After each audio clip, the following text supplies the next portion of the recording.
Hello, this is Quirked bringing you the last of the Lichess4545 Season 11 game reviews.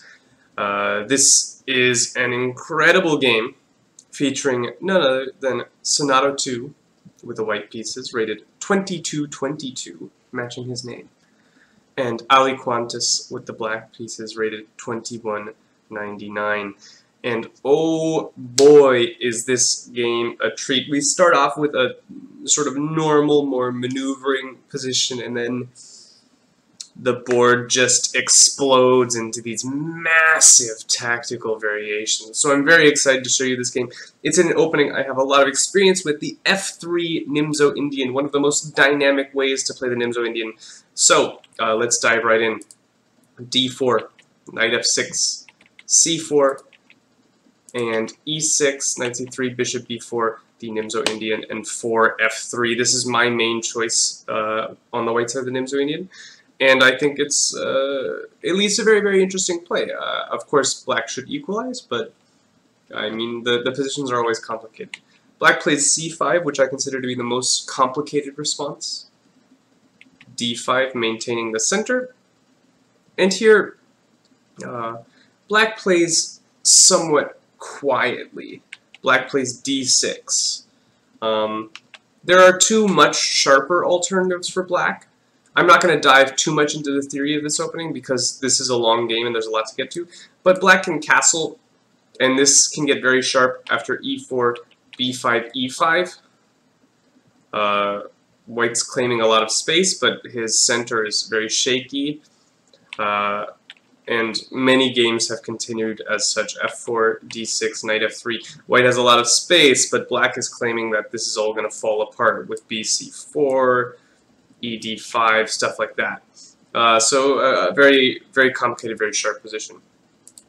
The other thing you can play is, instead of castles, black can play b5 immediately. And this is not a pawn you want to take, because black immediately has massive play in the center of the board, so this is not good for white whatsoever. So after b5, players play e4, and we can transpose, or black can take immediately and undermine the center here. Black can even play knight d5 here, abusing this cute little trick, queen h4 check. So if you take with the pawn, queen h4, I grab the bishop. But okay, black plays a little bit quieter, d6, also good. e4, standard. Castles. Here white goes bishop d3, one of the main moves. I personally play knight e2 here, but there's nothing wrong with bishop d3. It just will get hit with a tempo at some point. So knight bd7, knight e2, knight e5, and castles. Very good. White should not look to save the bishop. First of all, you can't, because your c4 pawn is hanging. So, yeah, I mean, that's all there is to it. And here, black makes a good decision. Black does not take the bishop, because that would be a very unfavorable exchange of pieces. You have to think about whenever you're going to exchange minor pieces, or really any pieces in general, is that a valuable exchange for you? And sure, black will win the two bishops, but this is a beautiful knight for black compared to probably white's worst piece on the board, this horrible bishop. So it's not in black's interest to take this off. And so black instead takes, and plays c4. This is thematic in this opening. You play c4, gain space on the queen side. Black's going to be looking to expand on the queen side at some point. And white's going to be looking to play in the center and on the king side at some point. Bishop c2, and now black takes control of the dark squares, because white played f3 very early on in the opening. This does give white weakened dark squares, and I like what white did here. Let me ask, would you play knight d4 or king h1 here? There's going to be a lot of puzzles in this game, because there's a lot of interesting positions. So knight d4 or king h1. Hopefully you took a little bit of time, figured it out. White played king h1, which is the better move. The problem with knight d4 is it allows black to tactically support b5 here, and black is going to get his play going ahead of schedule. The point being, if you take on b5, I go queen b6, double attack, and now if you go bishop e3, I have a6, and you can drop back here, but you are going to end up with some problems here. I think I can play knight d3, and this looks really unpleasant for white. Black did sacrifice a pawn, but black has monstrous activity, and there's trouble on this diagonal. So this would be very good for black. So king h1, a better move. Here black played a6, and I basically on instinct would play a4. Every time I see a6 in this opening, I always play a4. But white found actually a better move. I showed it on accident. White played knight d4. And the point is, after knight d4, black can't really play b5. Because if black does go b5, white's going knight c6. And this looks a little weird because white is giving up his structure a little bit. But the problem is, if you take it and try and win this pawn, the fact that this pawn is no longer on d5 is actually a benefit to me. I have this brilliant move, knight d5. And here you're in trouble, because if you let me, well, first of all, this is a fork, so you can't do that. And if you let me, I'm going to take on f6 and just mess up your king side, bring everybody over here, and call it GG. Play e5, yeah, I mean, it's unplayable. So this is very good for white. So after knight d4, b5, not recommended. Black played bishop d7, continuing to develop his pieces. A good move. And here, I don't like what white did. So the standard idea in this position is not really obvious. But if you have enough experience in these positions, you know that the idea for white is usually to play at some point, some way, b4. And the point behind this move is you take away the c5 square from black. That's a really important square. And you really stop black's queenside pawns. And he'll have a protected pass pawn on c4. But that pawn is really nicely blockaded by this knight, so that this pass pawn will not be dangerous. So here, the move I would play would be rook b1. And my point is, if black goes b5, I will, as advertised, go b4. That's my point. And you can take, but I'll take back with the a pawn, and I'm ready to go b4 again. And this is a reasonable position for white. White's probably not better here, but white is not worse either. The engine finds a better way to do this instead of rook b1. Rook b1 is sort of the standard move, but the engine points out you can do the same thing, pretty much, by playing the move b3. And the point behind the move b3 is, if you take it, well, okay, I'll take back, I'm ready to go b4, or rook b1 and b4. So this is maybe a slightly better way, although it could transpose perhaps after b5 if white goes rook b1, but white doesn't have to go rook b1 here. White can go some other move like bishop e3. So b3 is a nice move. White, however, played f4. And this is in spirit with white's usual plan in this position, which is to go f4 and eventually e5. But I'm always a little wary of playing this move f4 without playing h3 first. And the reason is this square often becomes very, very tender. So if I wanted to play f4, I would certainly consider playing h3 here. However, h3 is probably not a good move, because after h3, b5 Black is really getting this quite quickly, which is a little bit worrisome for white. So again, I would look to blockade the queen side a little bit. But after f4, this square is very tender. Black played knight g6, which I believe is not correct. Knight g4 looks very strong. And the point is, if you allow the knight to g4, a lot of the times it doesn't go away when you want it to. So, for instance, if white plays the incredibly normal-looking h3 move, expecting black to go, okay, fine, I'll go knight h6. Black says, hold on, I don't think I have to move this piece, because as soon as this knight lands on g4, it's putting pressure on the king side. You have a lot of weakened dark squares, so black can immediately look to take advantage of this with the move knight h5. But this is a really, really strong move. This move does many things.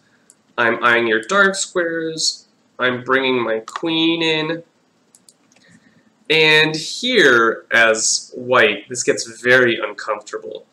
White simply cannot take the piece. After check, bishop takes g4. We talked a little bit about practical sacrifices in the previous video, and sort of when do you know that you have enough for the sacrifice material. I know I have enough here, because I have 4 pieces attacking your king, and you have like one maybe defender. So this is just, I'm gonna murder you. I don't have any doubts. The other problem you have is this queen is tied down, so you have to play queen d2 here if you don't want to lose a piece. But now, how are you developing anything? Here, I mean, black has a lot of good options, but probably best is trying to bring everybody to the party. Go f5. Let's get our other friends involved. Of course, you can play knight g3. Knight g3 is also a good move. Sorry, queen d2, knight g3. This is also good, but f5 looks very strong as well. So after h3, knight h5, white probably has to make some stupid move. I mean, this is a threat, right? So I think you have to play this move. But now I can retreat to f6 if I really want, which is a more sensible square than g6, or I can just probably still leave it out here. Rook e8, put pressure, and if you take, I take here, you have a problem. I'm threatening to check and win my piece back. So it's not clear how you meet this. I have a pawn. This is becoming weak all of a sudden. I'm threatening knight g3 as well. So yeah, not clear exactly how you're gonna meet this threat. This looks quite strong. Perhaps you can play this move, knight f3. This is an interesting move, maybe a good one. But here, I think again I look to open up, involve all my pieces with the move f5. And this is a little bit less clear. I think black has compensation. Is it enough for the piece? Maybe. Maybe not. White's center is about to fall apart, though. So I think black definitely has some compensation. White's king is still very unsafe. Anyway, none of that matters because black played knight g6, which is, I think, clearly inferior. The knight is not as well placed on g6 as it would be on g4. And here, black goes bishop e3, looking to sort of unpin this diagonal. But this is not... Black's still going to end up with problems on this diagonal because this piece is undefended. Looks slightly tactically vulnerable. Here, I think, again, it's time to go b3 or a4 or rook b1, something of this sort. But okay, bishop e3.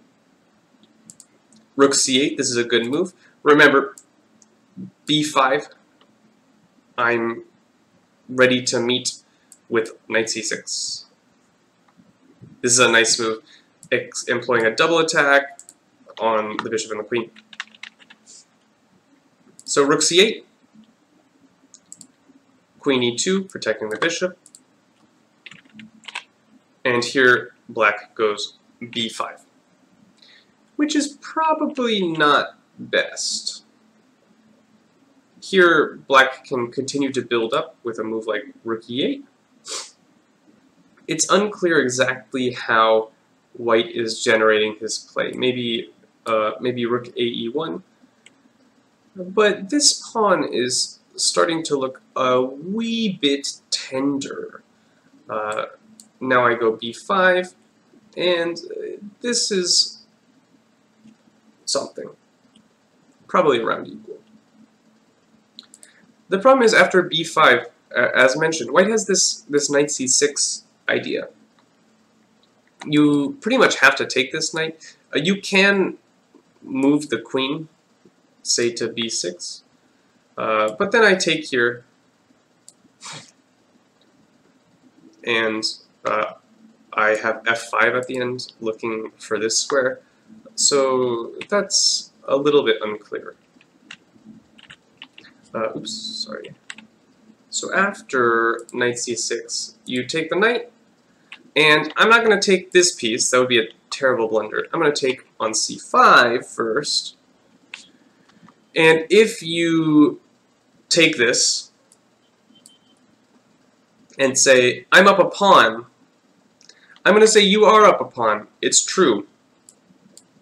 But I'm going to ask you, is your extra pawn worth more than these two pawns, which are about to shove themselves down your face? And the answer is probably not. This just looks like utter domination for white. The knight has to go away. This knight comes into e4. I'm going to put that knight on d6. Like, I will take white every day of the week here. These pawns are worth so much more than your extra pawn. These pawns are just eating up space in the center of the board. That's what I love to see. So knight c6 was a good move here. White played a3, trying to restrict b4, which is somewhat sensible. But black here has tactical opportunities, which he missed for a couple moves in a row. So pause your video here and ask yourself, what should black play? Black has a very good move in this position. So here, the best move for black is the move queen b6, which is available for a couple moves. And black missed this a couple times. The point of queen b6 is, like I mentioned, there's some problems along this diagonal. If you immediately try to solve your problems with knight f5, I will take this knight and laugh at your structure till the end of the game. Actually, just kidding. You have to take here first. And now I'll laugh at your structure till the end of the game. Oh, hold on. The knight can't go there. That's a little bit annoying. I don't want to play knight h8. Let me think about this position for one hot second. So you throw in this, oops, you throw in this bishop c5. Maybe I go bishop g4 here. This is, I didn't consider this maybe as much as I should have. But even here, I feel like only black should be better here. Actually, maybe I can play this and trap the queen. I'm not going to try and work out the variations, but I think long term this should be pretty good for white, or for black. A3, rook e8 was played, missing this queen b6 idea. Oh, sorry, the other point behind, I didn't finish explaining queen b6. The other, no, I'm getting confused. A3, queen b6. The other point behind queen b6 is if you protect your knight, you run into my other tactics. And if you protect your knight this way, you run into my even other tactics. where I'm going to go b4, rook e8, and you have real big problems with this pawn. So, yeah, black just is really controlling the game. Rook e8 played first. Rook ae1. Black still has the move queen g4 here. Or sorry, queen g4. Queen b6 here with the same ideas. But instead, black played knight g4, which black has a very specific idea involved with this move. But white has some opportunities here. So let me ask, what should white play?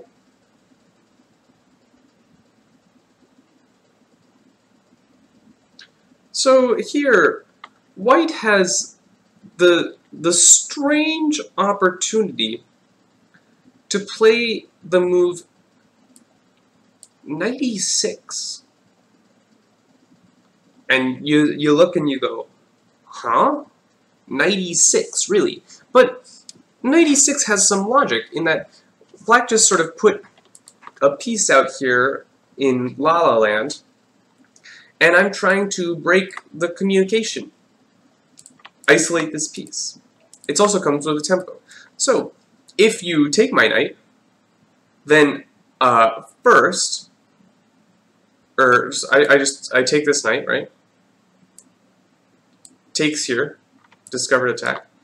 And here, white can maybe drop back, but I think white also has the move f5 here, with very, very complex play. This bishop is hanging, but this knight is not really hanging. I looked at this. Knight e6, fe6. Ah, we take this first. There we go. Figured it out. Takes, something takes, say rook. Just looks better. Takes, and here I can play f5. And this is, we've started a mess on the board. Total mess. Otherwise, black can play queen h4. I have to play g3 because you're threatening h2 and my knight is still hanging. So g3, and here we can have a big trade. My knight is hanging. You probably should throw this takes in. Bishop e3, and I take back, and again, it's a mess. Total mess. Black is up a pawn, but white's going to have some compensation. This knight is very bad. I have the d5 square. I'm going to control the d file. I can put a knight on d5. That'd be pretty good. Not right now, because it's pinned, but white has compensation here. But after knight g4, white went bishop g1. I don't blame him. Knight e6 does sort of look a little artificial. It's sort of like, really? I'm playing knight e6, and he has queen h4 as a response? I'm not sure that's working. So bishop g1 played, but here black showcased his idea, which is a cute one. Knight h2. And you sort of go, what? This is protected 2 times. But if king takes, we immediately see the problem is checkmate, awkward. So it seems we are playing bishop takes, but that is a distraction. The knight on d4 hangs. And here, the position has shifted in black's favor. Black's up a pawn. He has nicely centralized rooks. I mean, so does white. And mostly black's up a pawn. This knight is not great. So white has some compensation, probably not enough. But from here forth, white plays to complicate the game. And complicate the game he does. This game becomes absurdly complicated. White begins complications immediately with the move g4, saying rawr. Well, yes, that's how that pawn's going to go. This is what white is saying. And right now there's not really a threat, so black just says, okay, a5. I'm going to make my own play. Queen d1, attacking the bishop. Queen b6, developing the queen, protecting the piece, very good. f5, white said rar, he might as well rar. Knight e5, g5. And we come to another interesting position. What should black play here? Take a second, find the best move for black. So hopefully we looked around, analyzed the position. Black should continue his play. White has no threat yet. Go b4. There's simply no threat. And black's gonna start creating passed pawns and stuff, and you're not gonna be happy about it. It's gonna be very, very quick. A couple things to note. If you go knight a4, I simply drop back. I'm threatening b3, which will win a piece. So this is not really acceptable.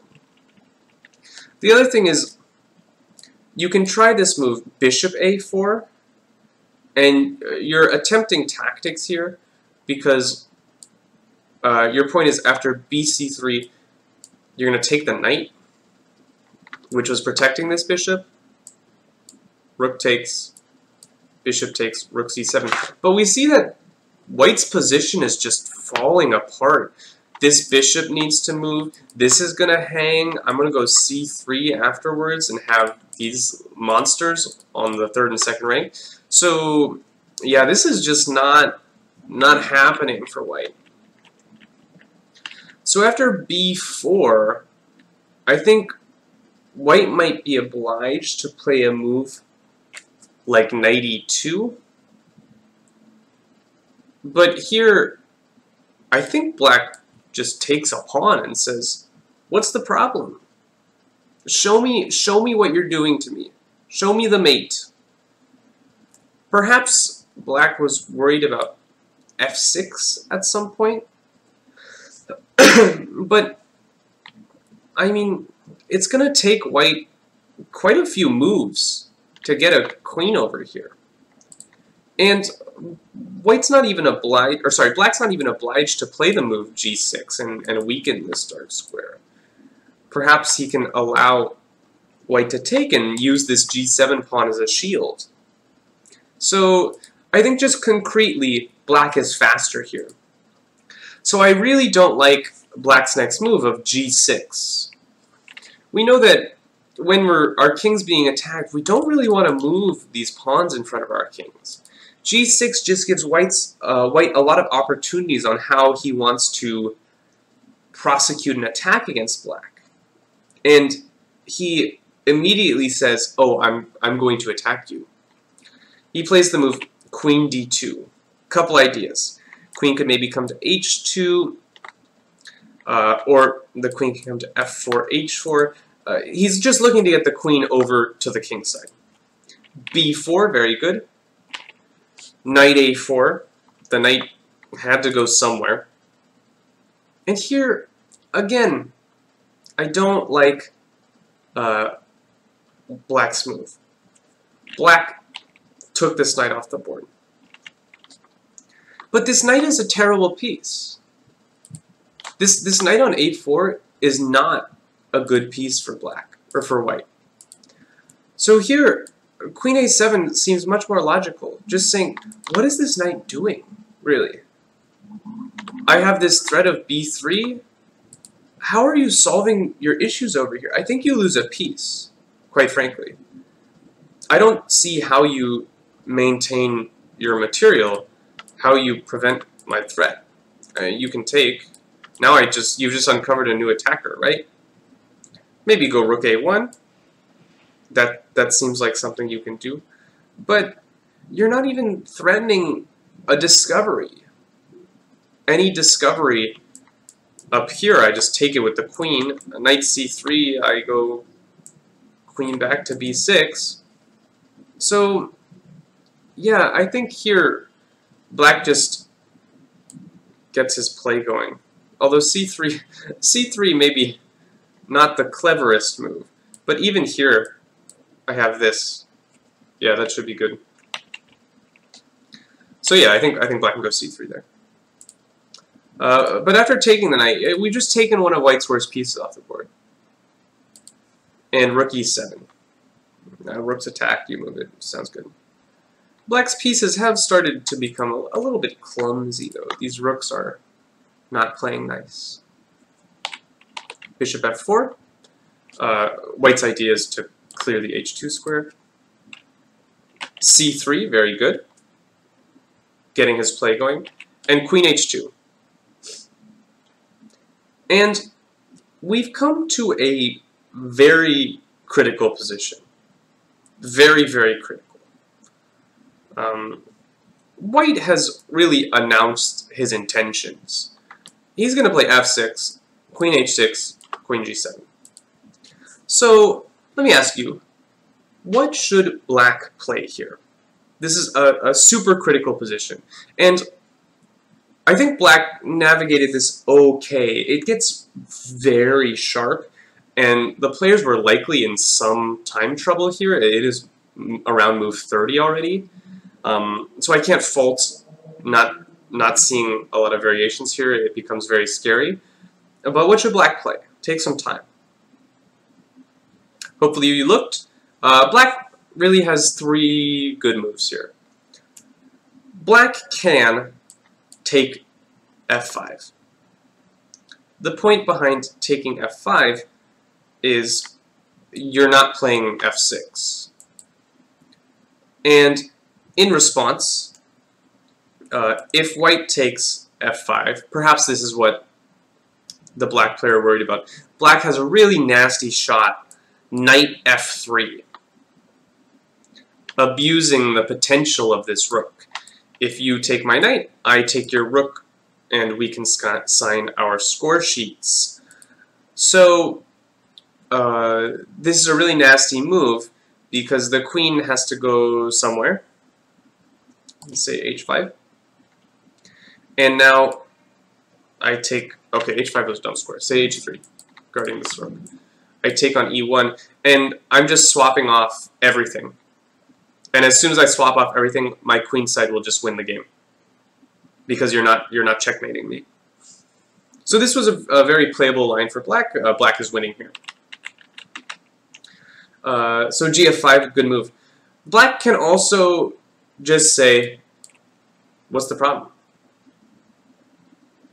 And after f6, black has to find the nice move, knight g4. Keep that queen out of h6.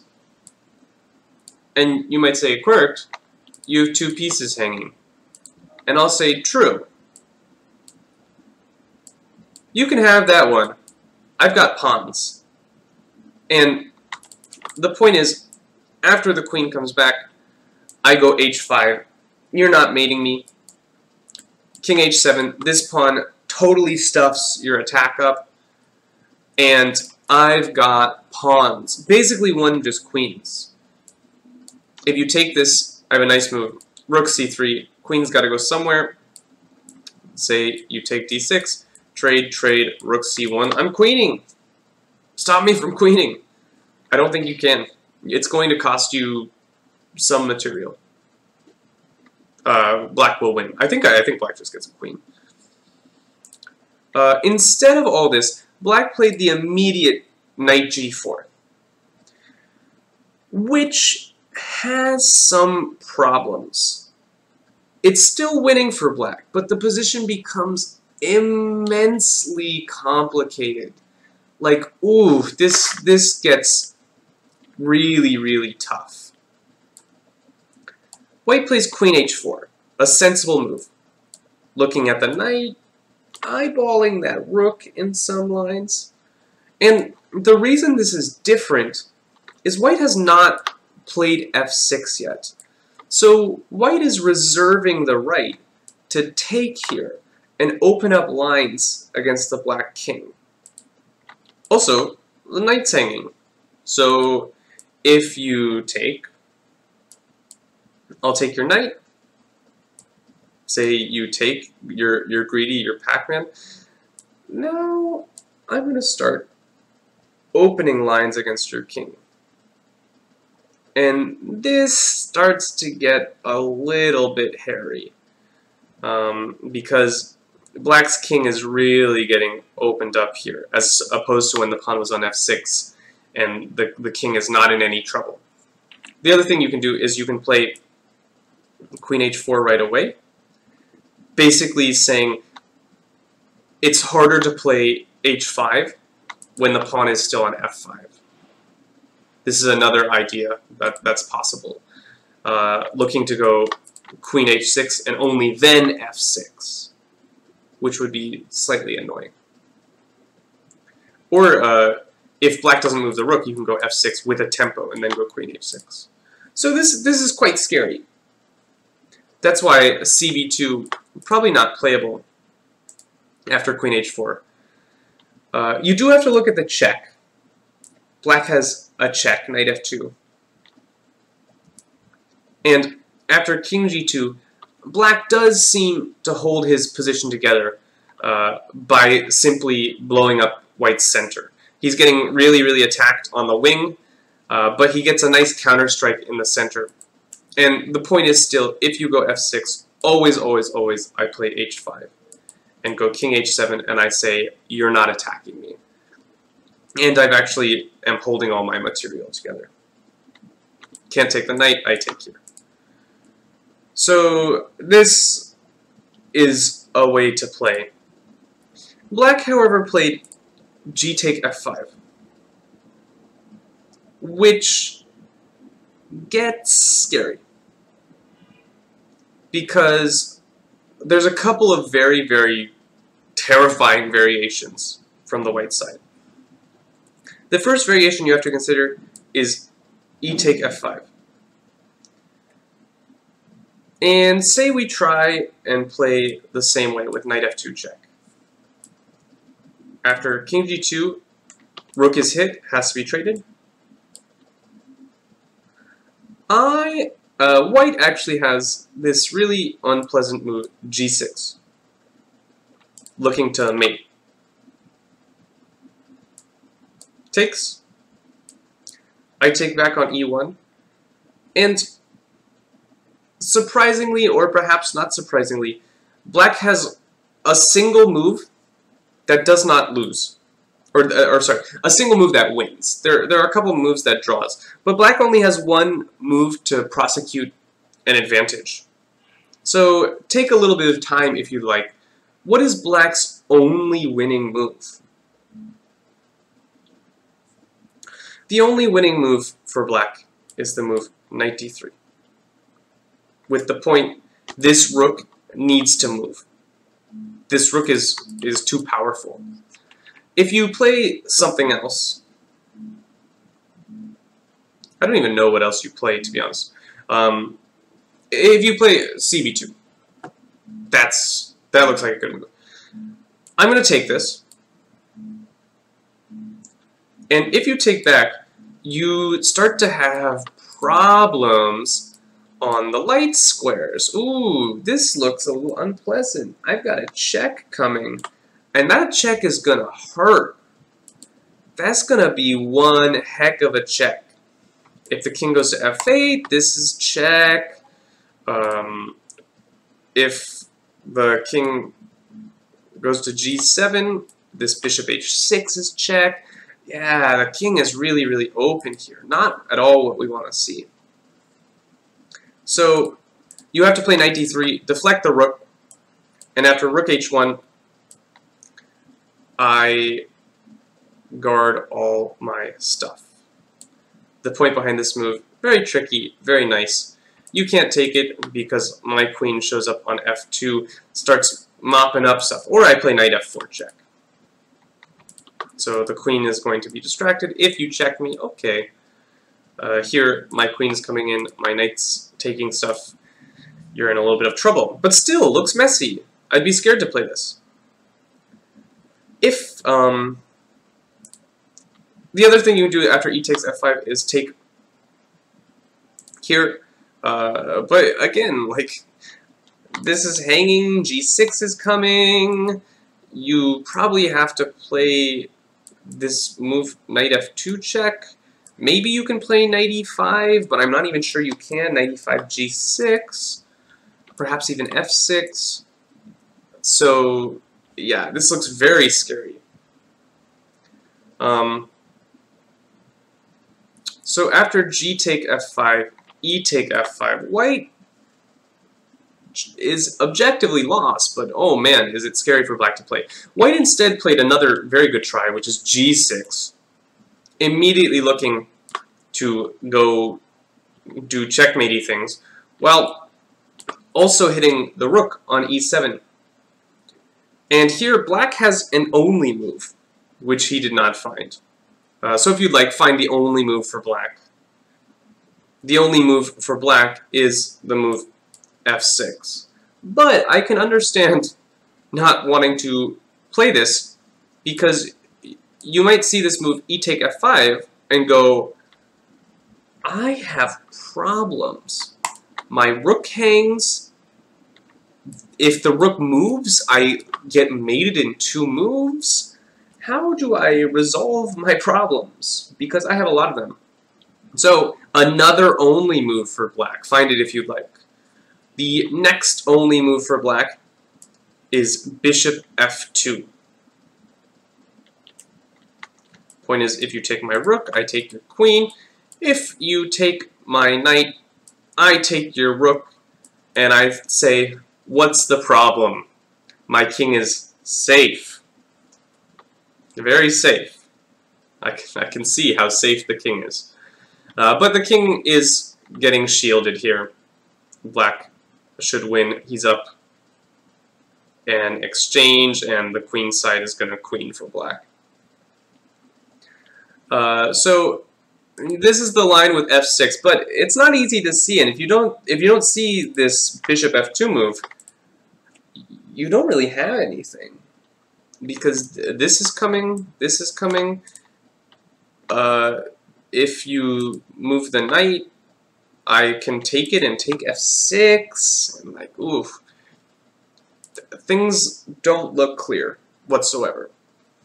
So black instead played the move hg6, which is a full rook. But surprisingly, black is not lost here, because black still has this immense play on the queen side. So here, black should play his immense play on the queen side. And black played this move king g7. I don't really understand the idea, to be quite honest. I'm not sure how king g7 improves the position. It makes more sense to generate counterplay, right? You're down a rook, you need counterplay. But this position is still wickedly complicated. White starts to get at the king. You absolutely can't take this because of queen g5, I win a knight. So you have to play something like, I don't know, attack a pawn, guard a pawn. This is wildly unclear. Oops, white's gonna take here if you let him. So I don't know what's going on. I think white should be winning, but I mean, there's stuff going on over here. There's stuff going on over here. Vastly unclear position. The other thing you can try and kick this queen out, bishop f6. And white wins a pawn. White's up a rook. Don't forget that. But I got pawns. I got pawns here. The trick that black is relying on, which is very cute, is if you take, I have a star move, knight f2 check. What? Where did this come from? If you take it, rook c1, and I'm going to make a queen, or win a rook, one of the two. Well, actually, if you take this, I win 2 rooks. So yeah, I'm going to make a queen. Here, queen. And this is something. Who knows? Probably a draw. This looks like it might be a perpetual. So yeah, I mean, I have this ridiculous knight f2 check idea. Strange position. I would never find this in a million years. Okay, king g7, e take f5. Very good, opening the position. I want to get at your king. Check. King g2, bishop f6. Trying to coerce this queen into going away. And queen take d6. And unfortunately for black, the ending no longer works. Because if you play the ending here, you don't have your trickies anymore. Knight f2 is not doing anything. Knight e3 is not doing anything. Because your rook has gone over to the h-file. There's no rook c1 anymore. So black kept the queens. Probably a good practical choice. But, yeesh, black's king is in trouble. fg6, cb2, and this is another puzzle. White to play. What should white play here? White is a winning move. So, white's win is the simple move, queen d7. It's a double attack. I'm threatening mate. I'm threatening a knight. I'm going to win the piece. A piece and a rook, that's going to be a lot. And very strangely, black has no check here. Somehow, some way, black has no playable check. So this is just winning for white. Instead, white blundered. White played bishop g5. And the reason this is a blunder is white has simply not created a threat. Like, this is defended 3 times. There is no threat behind this move. So black says, okay, there's no threat behind this move. White trades, and here white unfortunately blunders the game away.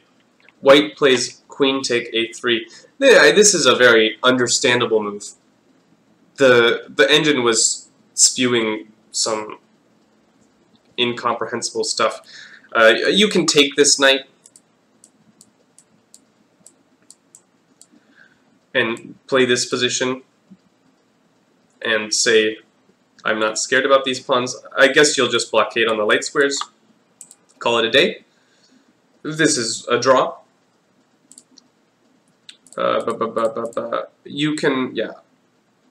You can also take on f7 and claim that this is a draw somehow, even though your king, the white king, looks like it's about to get murdered. I come back, and you're giving a rook for these pawns, so that'll be drawn. But after queen takes a3, white apparently failed to realize that this queen was doing something important on d6.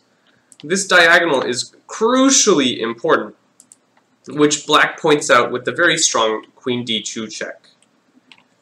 And the issue is h2 is undefended, which means black's going to do dirty things to the white king on the dark squares.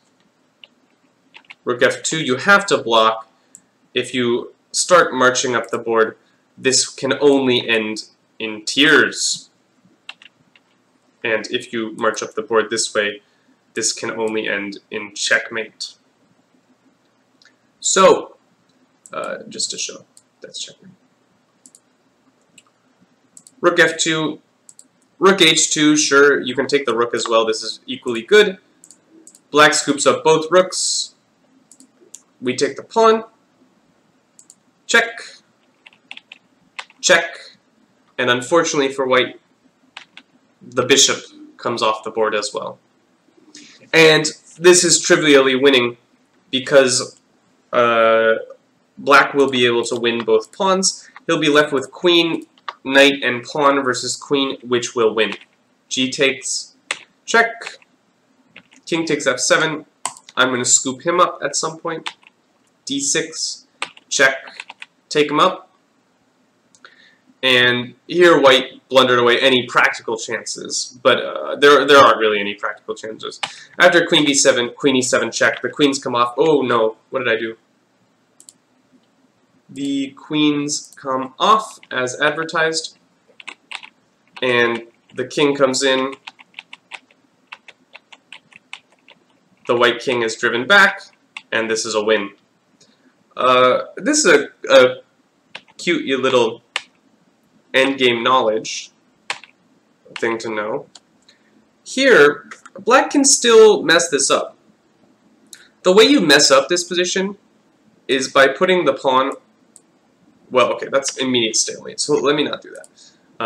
By putting the pawn on the 7th rank. And the reason this is a draw is that black cannot avoid stalemate. So this is a useful trick to know, or a useful fortress to know.